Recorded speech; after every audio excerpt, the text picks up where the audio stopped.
Pues vamos, mis hermanos, a la palabra de Dios. Queremos reflexionar y seguir meditando en ella, pues sabemos que ella es inspirada por Dios y es útil para exhortarnos, para reprendernos, para animarnos y para santificarnos. Jesús, orando al Padre en Juan 17, versículo 17, dijo: santifícalos en tu verdad, tu palabra es la verdad. Y el día de hoy vamos a ver un tema titulado Aprovechando bien el tiempo, y vamos a tomar como base Efesios capítulo 5, versículo 16.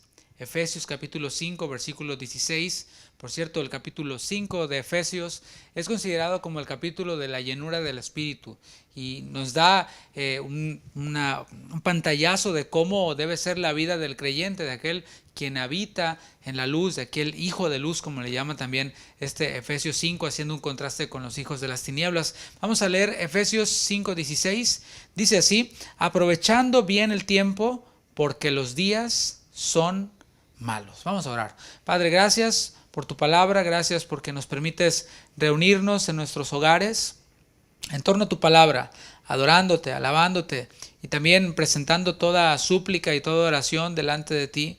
Todas y cada una de ellas, Señor, tú las conoces, pero también nos llamas a que las hagamos manifiestas. Dice tu palabra: sean conocidas vuestras peticiones delante de Dios en toda oración y súplica. Y por eso, Señor, venimos a ti para que mientras que nosotros oramos, nos recordamos a nosotros mismos tu grandeza y nos recordamos que tú respondes también conforme a tu perfecta voluntad. Muchas gracias por mis hermanos quienes están reunidos en sus hogares, adorando, alabándote, aquellos quienes continúan siendo parte de tu iglesia universal, y quienes son también parte de este cuerpo local, Casa de Oración Houston. Me dice también, Señor, a las demás casas de oración en el mundo, en donde quiera que se encuentren. Confiamos en que tú traerás a ellos palabra y que traerás a ellos sustento. Bendice a cada pastor de las casas de oración, por nuestro pastor principal, Chuy Olivares, y el cuerpo de pastores allí en Casa de Oración México, en Casa de Oración Guadalajara. Gracias, Padre, por este tiempo. En todo y por todo te damos gracias, pues esa es tu voluntad. En tu nombre, Jesús, háblanos en esta noche. Amén. Amén.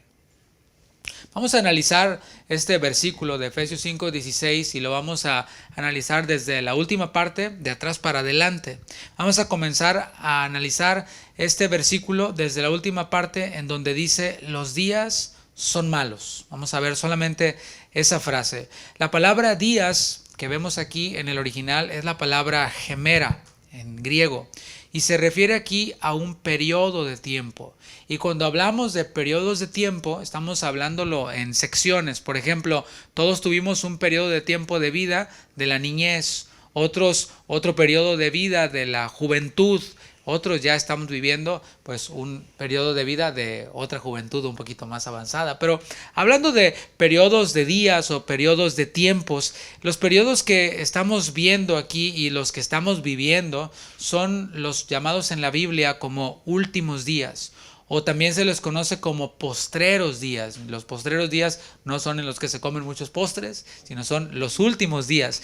Y estos últimos días, ¿cuándo comenzaron? Hay mucha discusión acerca de cuándo comenzaron los últimos días. Algunos dicen que todavía no llegamos a los últimos días. Ciertamente, a los últimos días, pues todavía no sabemos. Jesús dijo que el día y la hora nadie lo sabe, de cuando habrían de venir todas las cosas que él anunció y pues ya su venida como tal.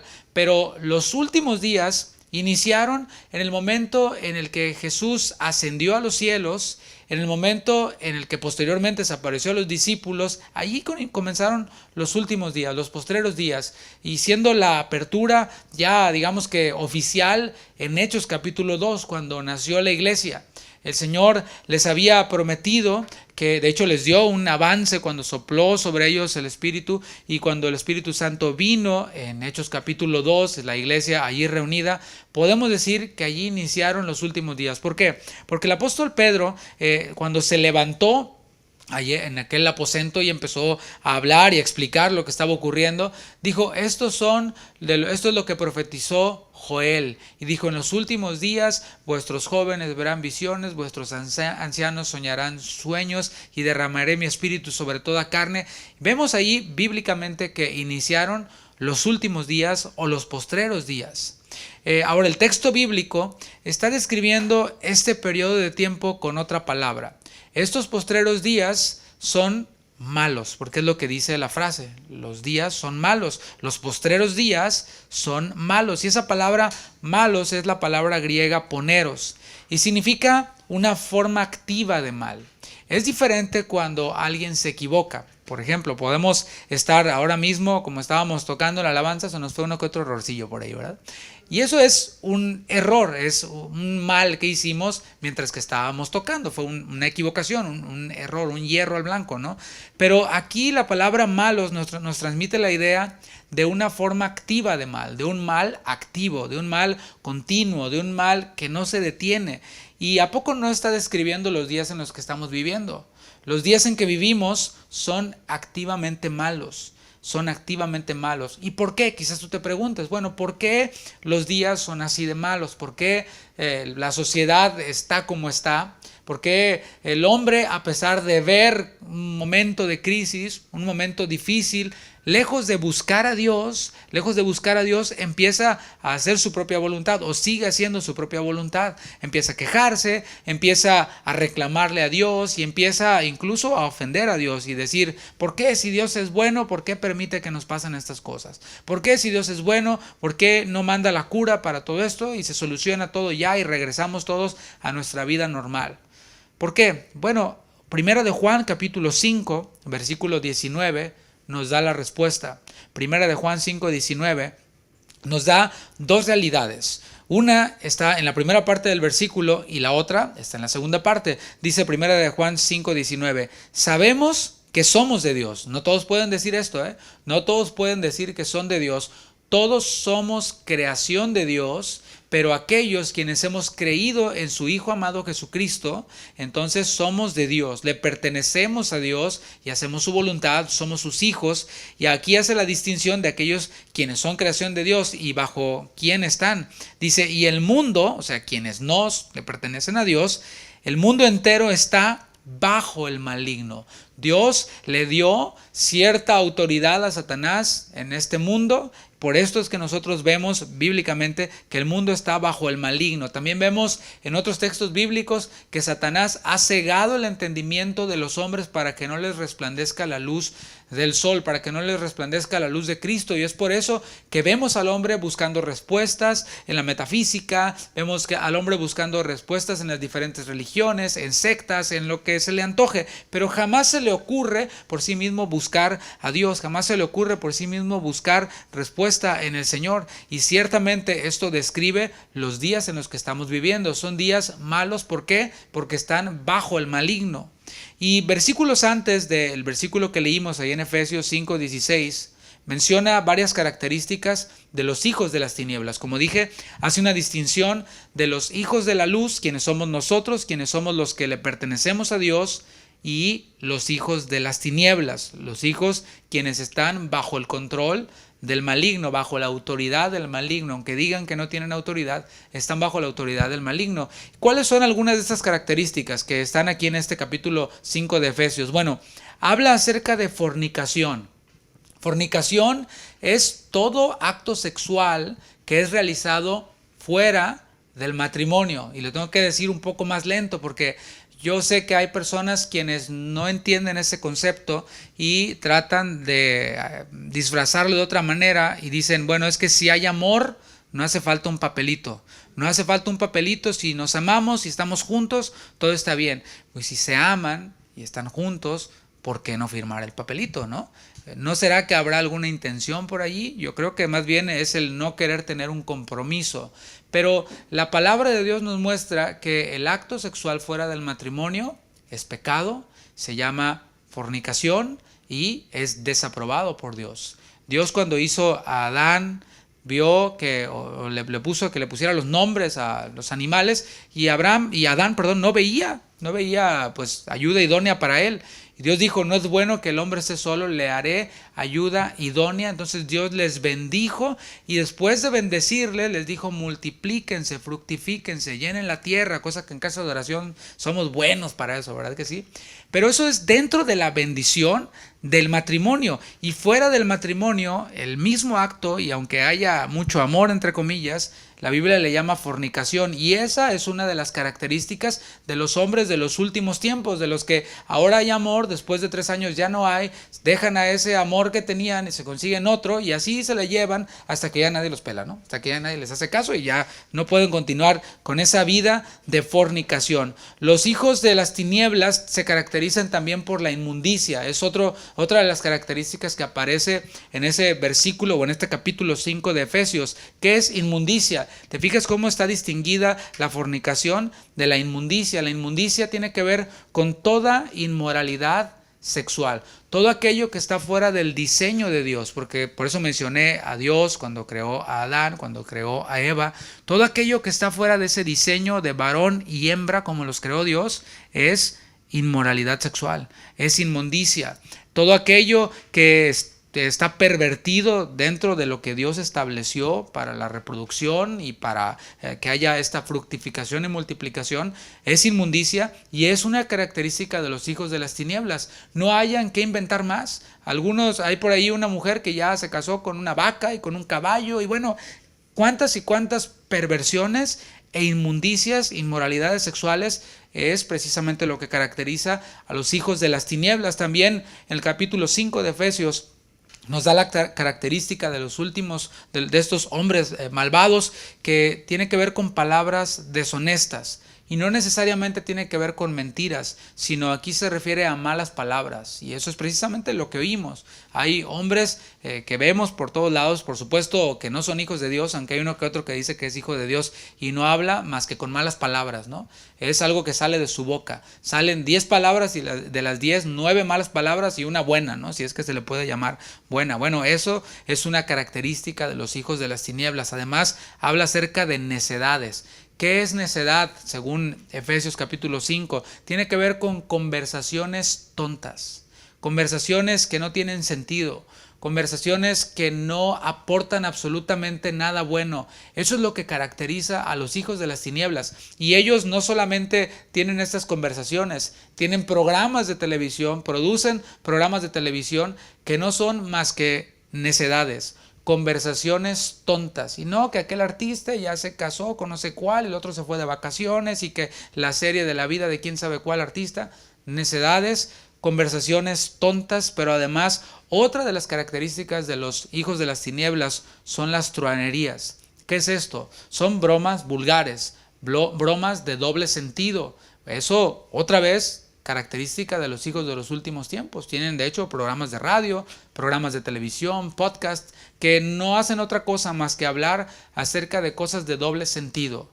Y esto, por supuesto, dice el apóstol Pablo a los Efesios, tales cosas ni se nombren aún entre ustedes. Porque hay aquellos quienes dicen ser hijos de la luz, pero que hacen bromas vulgares de doble sentido, dicen palabras deshonestas, participan de inmoralidad sexual, participan de fornicación. Pero otro de los elementos o características que vemos de los hijos de los últimos tiempos, de los hijos de las tinieblas, es la idolatría. Idolatría nosotros lo encerramos únicamente con postrarte ante un altar, ante una imagen, ante un ídolo, pero la palabra en Colosenses 3:15 asocia la idolatría con otra cosa que sí tiene que ver con nuestra realidad actual, y es la avaricia. Dice que la avaricia es idolatría.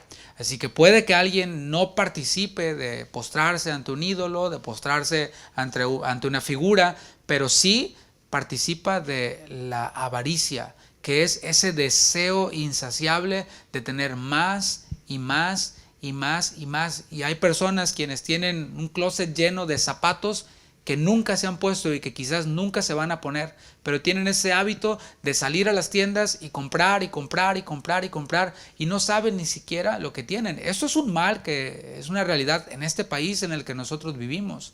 Esa es la práctica que muchos tienen y que aún ahora encerrados en su casa no la detienen y siguen comprando en línea. siguen mandando traer cosas para seguir acumulando cosas que no van a usar y cosas que no se van a poner.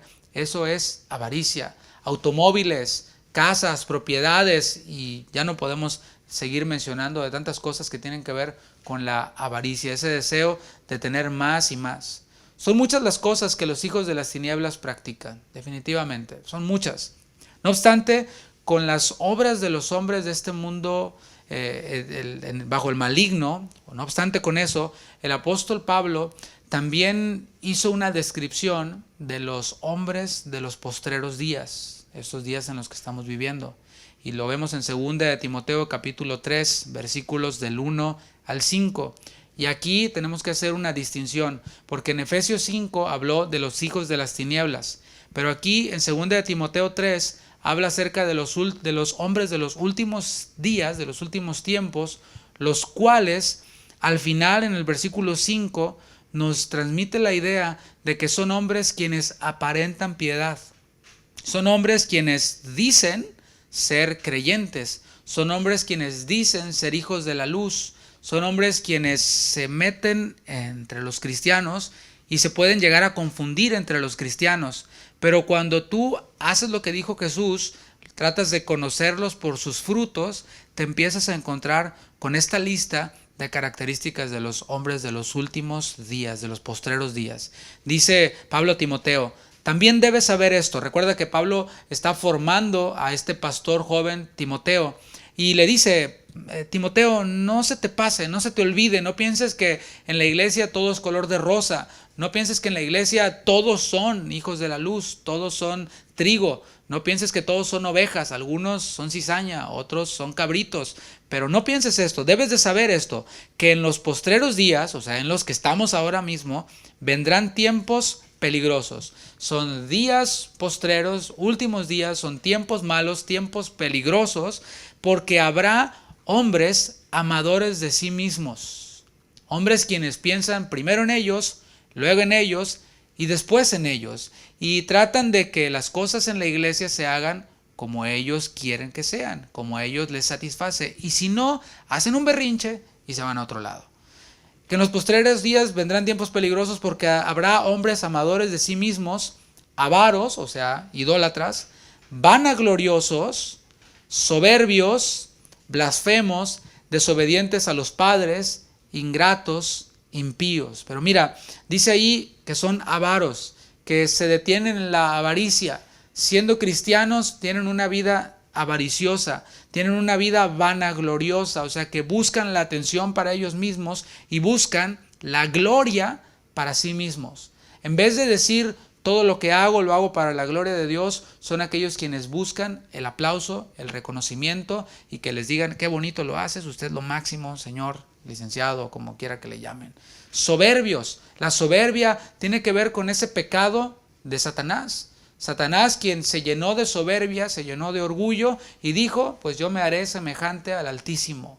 Y esta es una de las características de los hombres de los postreros días infiltrados en las iglesias. Blasfemos. Blasfemia es maldecir a Dios, es hablar mal de Dios. Y no es que vas a escuchar a alguien diciendo, mira, ahí te va una blasfemia, sino son personas quienes tuercen la Escritura y dicen cosas que la Escritura no dice y que parecen piadosas, pero que en realidad son blasfemias. Desobedientes a los padres. Son personas quienes no honran a sus padres. Y mira, no importa si tus padres no son cristianos. Si tú tienes padres, la Biblia dice honra a tu padre y a tu madre y no dice si son cristianos. Hemos de honrarlos, hemos de respetarlos, hemos de sujetarnos a ellos porque los hombres de los postreros días, infiltrados en las iglesias, quienes son amadores de sí mismos, avaros, vanagloriosos, soberbios, blasfemos, también son desobedientes a los padres. Ingratos, impíos, o sea, ingratitud, son aquellos quienes no le dan las gracias a nadie. Son impíos porque están apartados de Dios, no se acercan a Dios, sin afecto natural, implacables, calumniadores, intemperantes, crueles, aborrecedores de lo bueno. Y aquí vemos en este versículo 3 la arrogancia y la expresión de esta arrogancia que vimos, de esta vanagloria, de esta soberbia. Es ser implacable, son aquellos quienes quieren que todo esté recto para ellos, pero ellos no se ponen bajo la lupa. Son aquellos quienes exigen y son implacables y dicen, no, así las cosas son como yo digo, pero cuando se les pide cuentas, ahí es en donde truenan. Intemperantes, crueles, aborrecedores de lo bueno, traidores, son aquellos quienes por enfrente te dicen una cosa y por atrás te clavan la puñalada en la espalda. Traición es la característica de Judas, aquel quien entregó a Jesús, quien comía del mismo plato que Jesús, pero que le traicionó y le vendió por 30 monedas de plata. Son características de los hombres de los postreros días infiltrados en las iglesias, quienes son capaces de traicionar a aquellos quienes les hacen el bien. Impetuosos, infatuados, amadores de los deleites más que de Dios. Y esa es una de las cualidades que vemos hoy en día. Personas quienes dicen ser cristianas en estos tiempos, pero aman más los deleites. ¿Qué tiene que ver esta palabra deleites con una persona quien dice ser cristiana, pero está infiltrada en la iglesia y realmente no lo es? Tiene que ver con buscar el placer para mí. Son esas personas quienes se llevan por los sentimientos, quienes dicen, yo no siento hacer esto, no siento aquello, es que yo siento que esto, es que yo siento que aquello, y siempre lo digo a manera de broma, pero es así, es que piensan que la vida cristiana es una montaña rusa, pues ahí sí vas a sentir muchas cosas en la montaña rusa, pero la vida cristiana no es de sentimientos, sino de fe. La vida cristiana no es de sentimientos, sino de obediencia, porque por fe andamos y no por vista, y por vista entendemos también los sentimientos. Pero estas personas aman más los deleites que a Dios. Y eso es algo que nosotros debemos de considerar. No amar más mis sentimientos, lo que me complace, que a Dios. Es Dios primero y pues a lo mejor no me complace mucho, pero al final hay una recompensa eterna. Y dice el versículo 5, lo que afirma lo que te decía, que tendrán apariencia de piedad, pero negarán la eficacia de ella. Aparentan piedad. Parecen piadosos, parecen buenos, se visten como cristianos, huelen a cristiano, pero con sus actos, con sus hechos, niegan la eficacia de esa piedad que presumen tener, de esa piedad que aparentan. Y el apóstol Pablo le da un consejo a Timoteo, que como yo creo que la Biblia es inspirada por Dios, y creo que usted también, sigue vigente. Dice, a estos invita. No, ¿verdad? No dice invita. Dice a estos evita. ¿Por qué? Porque el pecado y toda esta apariencia de piedad tiene un poder de seducción muy, muy alto. Es peligroso para nosotros los hijos de Dios unirnos a este tipo de personas porque no se dejan ministrar, no se dejan predicarles o hacerles llegar la palabra, y más bien te tratan de arrastrar. Y ese tipo de deleites son buenos para el oído. No, mira esto, y te hacen irte por ese mismo camino. Bueno, toda esta maldad que nosotros vemos, tanto de los hombres de los postreros días como los hombres infiltrados en las iglesias, ofende a Dios, definitivamente. Y ahora mismo el Señor nos está mostrando y nos está abriendo los ojos. ¿Por qué? Porque estamos viviendo en estos días de confusión, en estos días de incertidumbre. Por esta razón es que el apóstol Pablo llama a los hijos de la luz, o sea, a ti y a mí, quienes hemos sido lavados con la sangre de Cristo, ¿a qué? A que aprovechemos bien el tiempo. Los días son malos, son postreros días, hay gente mala fuera de la iglesia, dentro de la iglesia, y es por eso que el apóstol Pablo nos llama a aprovechar bien el tiempo. Esa palabra o esa frase que vemos, aprovechando bien, es la palabra exagorazo y significa comprar. A todos nos gusta hacer buenos deals, tener buenos tratos, ir a una tienda y comprar un producto a buen precio y que sea de buena calidad. Muchos acostumbran llevar sus cupones y bueno, mira, esto cuesta en tal tienda, me mejoras el precio o me lo igualas, y nos gusta ahorrar de esa forma, comprar. Bueno, esa es la palabra exagorazo, comprar, pero comprar bien. ¿Comprar qué? El tiempo. Primariamente esta palabra tiempo, que es la palabra kairos, es una medida de vida. Se utiliza de un periodo definido, de un tiempo, de una sazón, y se traduce también como oportunidad. La oportunidad de comprar. Así que en estos pasajes, tiempo es también kairos, es un periodo en el que hay algo apropiado, así como cuando viene Black Friday, que ya es más, más publicidad que nada, ¿no? Pero nos venden esa idea de que en ese momento es la oportunidad para adquirir buenas oportunidades, buenas ofertas, y aquí se trata de aprovechar no la oportunidad de comprar televisores o computadores o tabletas, sino aprovechar al máximo cada oportunidad, procurando volver cada una de ellas para el máximo provecho, ya que ninguna puede volverse a aprovechar si se deja pasar. Esta es la idea que nos da esta frase completa, aprovechando bien el tiempo. Es esa oportunidad que no se puede dejar pasar.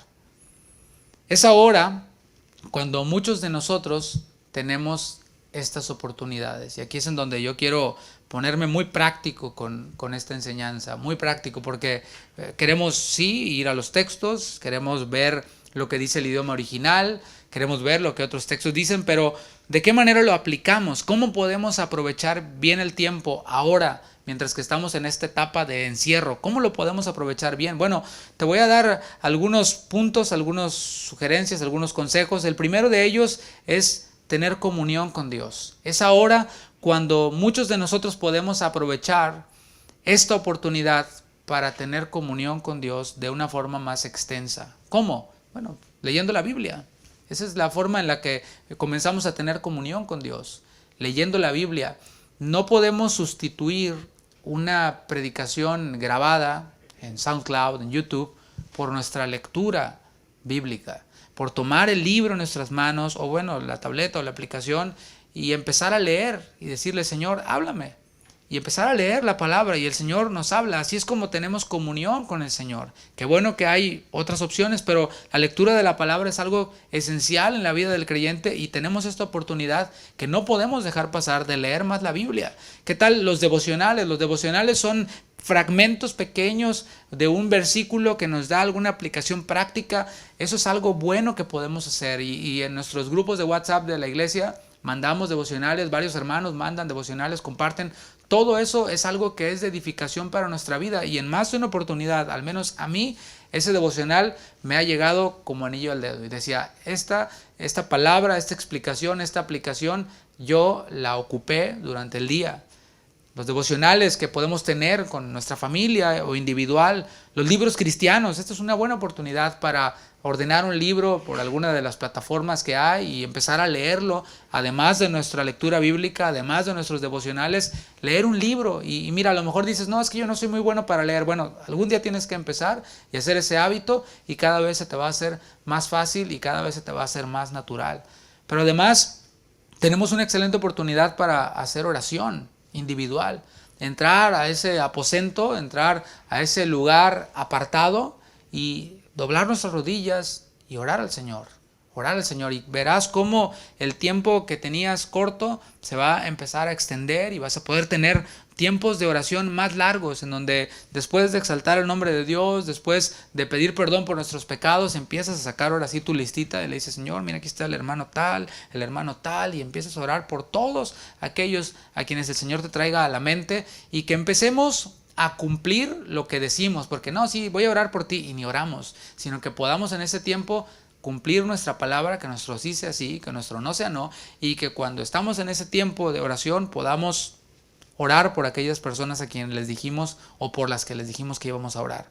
Otra cosa que podemos hacer para aprovechar el tiempo en este encierro es tener comunión con la familia. Ahora podemos tener comunión con la familia, podemos pasar más tiempo con ellos. La educación, padres, quienes nos ven, quienes nos escuchan, la educación de nuestros hijos depende de nosotros, no depende de la escuela, depende de nosotros. Para una familia judía piadosa del primer siglo, donde vivía Jesús, el día comenzaba muy temprano, era muy temprano, 4 de la mañana o algo así, y se hacían oraciones en la mañana. Se cantaban alabanzas, se daban gratitudes a Dios, se daban bendiciones del Señor y se hacía la oración fundamental, conocida como el Shema.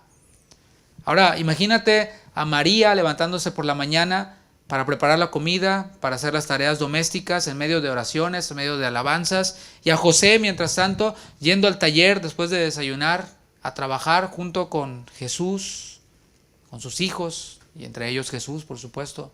Era ahí en el taller en donde el padre, el varón, se llevaba a sus hijos y les enseñaba el oficio, pero además de enseñarles el oficio, en este caso José, que era carpintero o tecton, algunos dicen que era trabajador de la piedra, él les daba lecciones de vida, lecciones que tenían que ver con piedad y con espiritualidad. No podemos desaprovechar la oportunidad de aplicar cualquier situación en nuestros hijos y relacionarla con la palabra.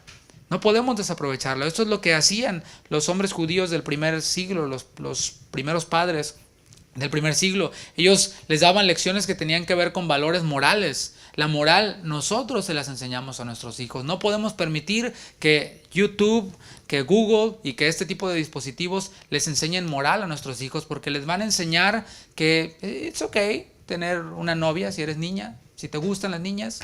No podemos permitir, somos nosotros quienes les transferimos estos valores morales, les transmitimos estos valores éticos. Eso es lo que les transmitían los padres a sus hijos en el primer siglo. Hijo, si eso no es tuyo, no lo tomes. No es, ay, me lo encontré, no es de nadie. No, de alguien es. Si no es tuyo, no lo tomes. Son valores éticos, principios éticos que nosotros podemos transmitir a nuestros hijos en este tiempo de encierro. También ellos les enseñaban el cuidado por la naturaleza, por los animales, la transmisión de la historia de Israel. Los padres, lo que quiero que me entiendas, eran los maestros de sus hijos. Los padres formaban a sus hijos. Estamos en un tiempo en el que la escuela cada vez consume más el tiempo de educación. ¿Por qué? Porque nosotros como padres cada vez extendemos más nuestro tiempo de trabajo y nuestras horas de trabajo. Trabajamos 60 horas, 65 horas y lo vemos como una bendición en la que alguien más está ocupando tu lugar y tu rol de padre para enseñar lecciones de vida, valores morales, principios éticos que nos corresponden a nosotros enseñar. Pero ahora en este tiempo de encierro tenemos la oportunidad de tener comunión con Dios y de también formar a nuestros hijos, educar a nuestros hijos, pasar tiempo con nuestra familia. Esta es una excelente oportunidad, número 3, para tener comunión con la iglesia. Y tú dices, ¿cómo puedo tener comunión con la iglesia si estoy encerrado? Sabes que la iglesia no son 4 paredes. La iglesia sigue viva. La iglesia está dispersa por todo el mundo. Por todo el mundo la iglesia está dispersa y distribuida en pequeños hogares. Esta iglesia local, Casa de Oración Houston, tampoco está detenida. Sigue dispersa por toda la ciudad de Houston y sus alrededores. Estamos allí a una llamada de distancia. ¿Cómo podemos estar en contacto con nuestra iglesia local en este tiempo de encierro? Número 1, podemos estar en contacto al estar al día con las enseñanzas de nuestra iglesia local. Lo hemos dicho en otras oportunidades y lo seguiremos diciendo. Yo personalmente escucho enseñanzas de otras casas de oración, de otros pastores que me edifican, de los cuales aprendo. Algunos de ellos son mis amigos y aprendo y soy edificado, pero cada uno de nosotros pertenecemos a una iglesia y esa iglesia local, el Señor da una palabra que es particularmente para nosotros. Que no sea el caso en el cual nos escuchan más, o la enseñanza de Casa de Oración Houston la escuchan más los hermanos de fuera, de otros países, de otros estados, de otras ciudades, que los mismos de la iglesia local. Podemos estar al día con la enseñanza de nuestra iglesia local. Podemos también comunicarnos con otros hermanos de la iglesia local. ¿Cómo? Pues por una llamada telefónica, por un WhatsApp, por FaceTime. Hay tantos recursos que tenemos para poder escucharles y decir, ¿sabes qué? Mira, me está pasando esto, que nos digan, y escucharles a ellos, orar por ellos, decirles que vamos a orar por ellos, y también nosotros mismos comunicarnos con otros hermanos maduros en la fe para que puedan escucharnos, para que puedan orar por nosotros si es el caso y si es la necesidad. Pero además, y el último punto, lo dejé para el último porque creo que más que nunca ahora es una buena oportunidad. Y este último punto, esta última cosa que podemos hacer para aprovechar bien el tiempo en este encierro es hacer la gran comisión. El Señor a todos los creyentes nos ha dado la gran comisión. Muchos miembros de la congregación ahora mismo no pueden desarrollar la función que hacían dentro de la iglesia. Yo me gozo porque nuestra congregación, y lo digo para gloria de Dios, tiene un número muy grande de servidores, de personas que están activas sirviendo a Dios, que participan en algún ministerio o en alguna función en la iglesia. Es un buen número. Y eso es una buena señal, a pesar de los filtros que nosotros tenemos para no dejar a cualquiera servir en la iglesia. Cada vez son más los que se comprometen, cada vez son más los que se disponen y dicen, aquí está mi vida, aquí está mi tiempo, ¿qué puedo hacer, pastor? ¿Cómo puedo servir en la iglesia? Y a nosotros nos interesa su formación espiritual antes que lo que puedan hacer por nosotros, porque dejarlos que hagan cosas sin que sean ministrados espiritualmente, sin que estén conectados con la iglesia local, es usar a las personas. Y nosotros no queremos usar a las personas y sus habilidades. Queremos que sean edificados y que sirvan a Dios desde allí. Pero ahora mismo muchos no pueden servir. Un ujier, pues ¿a quién le da la bienvenida? No sé, alguien quien maestro de la escuela bíblica de niños, pues ahora mismo están limitados, aunque mandan sus estudios por WhatsApp y todo esto, pero se ha limitado el trabajo que se hace en la iglesia. Y a lo mejor tú dices, bueno, ¿y qué hago? Pues mira, Mateo 28:19 nos habla algo que es para todos los discípulos de Cristo, para todos los creyentes. Por tanto, dijo Jesús, id y haced discípulos a todas las naciones, bautizándolos en el nombre del Padre y del Hijo y del Espíritu Santo, enseñándoles que guarden todas las cosas que os he mandado, y he aquí yo estoy con vosotros todos los días hasta el fin del mundo. Amén. Nos encanta la idea de que el Señor esté con nosotros, a mí me encanta, pero el Señor lo dijo en el contexto de aquellos quienes van y hacen discípulos a todas las naciones. Ahora mismo, por medio de la tecnología, podemos llegar a otras naciones, podemos llegar a nuestros países de origen y hablarles acerca de la buena noticia del Evangelio. Esta comisión, mis hermanos, sigue vigente, está efectiva todavía, porque el Señor lo dice, hasta el fin del mundo. ¿Hasta cuándo haremos la gran comisión? ¿Hasta que nos encierren? No, hasta el fin del mundo. Y yo te pregunto, ¿el mundo se acabó ya? No, parece, pero no. El mundo todavía no se acaba, así que la comisión continúa, todavía no se acaba la comisión. Estamos encerrados nosotros, pero el Evangelio no está encerrado. Podemos llamar a un familiar y predicarle el Evangelio. Podemos escribirle un email, un mensaje, un WhatsApp para predicar el Evangelio, usar redes sociales para proclamar las buenas nuevas, hacernos hasta un video y predicar el Evangelio. ¿Por qué no? Segunda de Corintios 5:17 dice, de modo que si alguno está en Cristo, nueva criatura es. Las cosas viejas pasaron. He aquí todas son hechas nuevas. Y todo esto proviene de Dios, escucha esto, quien nos reconcilió consigo mismo por Cristo y nos dio el ministerio de la reconciliación. Todos lo tenemos. ¿En qué consiste ese ministerio de la reconciliación? Que Dios estaba en Cristo reconciliando consigo al mundo, no tomándoles en cuenta a los hombres sus pecados. Todo eso que vimos anteriormente, el Señor está dispuesto a no tomarlo en cuenta, aquel quien se reconcilia con Él por medio de Cristo. Y nos encargó a nosotros otra vez la palabra de la reconciliación. Ese es el encargo de Dios para nosotros. Esta es una oportunidad que podemos aprovechar en este tiempo de encierro. Dios nos reconcilió consigo mismo y nos hizo embajadores de su evangelio. Por esto es que nosotros somos también llamados pacificadores, porque deseamos que otros se reconcilien con Dios. No solo lo deseamos, sino que caminamos en pos de eso. Un promotor es alguien quien busca y quien aprovecha precisamente oportunidades para dar a conocer su producto. En algún momento yo me dediqué a ser promotor de programas educativos. Yo iba por todas las escuelas buscando citas con los directores para venderles el programa que yo ofrecía. Y yo me dedicaba a eso y buscaba la oportunidad para venderles ese programa. Bueno, un promotor de paz es aquel quien no pierde la oportunidad, sino que las propicia para poder presentar no un programa educativo, no un producto, no una licuadora, no una lavadora, sino nada más y nada menos que la salvación y la vida eterna por medio de Cristo. Y dice Romanos 10:15, ¿y cómo predicarán si no fueran enviados? Como está escrito, cuán hermosos son los pies de los que anuncian la paz, de los que anuncian buenas nuevas. Queremos que Dios vea hermosos nuestros pies, o sea, no nuestros pies físicos, que bueno, gracias a Dios, ¿verdad? Algunos dicen que bueno que no es así, pero nuestros pasos, nuestro andar, nuestra vida, son hermosos los pies de los que van por todos lados anunciando el Evangelio, y lo podemos aplicar ahora virtualmente. Ocupemos nuestras redes sociales para hablar las buenas nuevas, porque las malas nuevas, mira, corren, no tienes una idea cómo.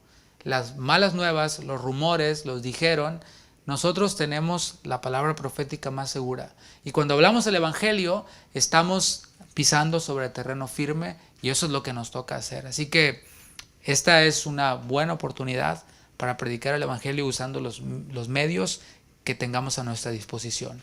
El mismo capítulo 5 de Efesios, ya para concluir, hace un llamado a despertar.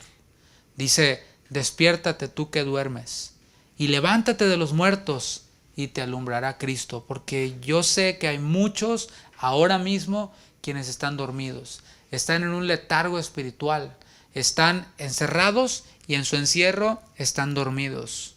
No están teniendo comunión con Dios, no están aprovechando la oportunidad de pasar tiempo con su familia, no están siendo iglesia en ese tiempo, no están predicando el Evangelio, están dormidos. Bueno, a ti el Señor te dice, despiértate y levántate de los muertos, que tu vida no sea semejante a aquellos quienes son hijos de las tinieblas, que tu vida se distinga por la luz porque estás despierto. No podemos estar dormidos y sin fruto en este tiempo, mis hermanos.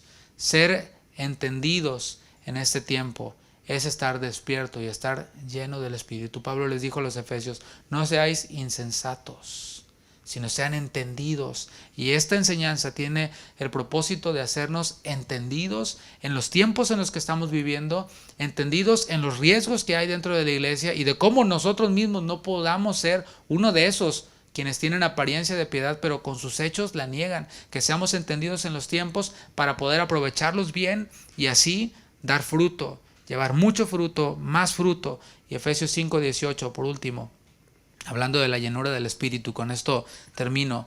No os embriaguéis con vino, en lo cual hay disolución. Antes bien, sed llenos del Espíritu, hablando entre vosotros, no con tronerías, no con palabras vanas, con salmos, con himnos y cánticos espirituales, cantando y alabando al Señor en vuestros corazones. Estos versículos cobran sentido cuando hemos escuchado todo lo anterior que escuchamos y lo que el Señor tiene para nosotros. Así que, mi hermano, espero que estos consejos prácticos te ayuden y te puedan guiar en ese tiempo que no sabemos cuánto va a durar, pero continuando con lo que decíamos la semana pasada, ¿habrá algo bueno en todo esto, en este encierro? ¿Tendrá esto un lado amable? Y yo creo que estos 4 puntos nos dicen que sí hay algo bueno, que sí tiene un lado amable y que cuando pase todo esto, si nosotros seguimos estos consejos, vamos a ser cristianos maduros. Yo creo que el Señor nos está encerrando y dice, vénganse para acá. Y después de que nos purifique y nos perfeccione en este tiempo con estas cosas, nos va a decir, ahora sí, salgan y sean sal y sean luz en este mundo. Vamos a orar. Señor, gracias. Gracias por tu palabra, gracias por que tú nos das consejos prácticos para poder vivir el tiempo que estamos viviendo. Señor, no hay ningún tipo de cosa que nos obstaculice el poder cumplir con tu obra, el poder cumplir con tu gran comisión. Habla a nuestros corazones y sigue, Señor, perfeccionándonos por medio de tu palabra y por medio de tu Espíritu.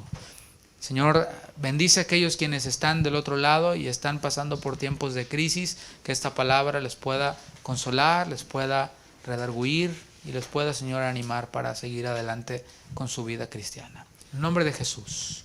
Amén.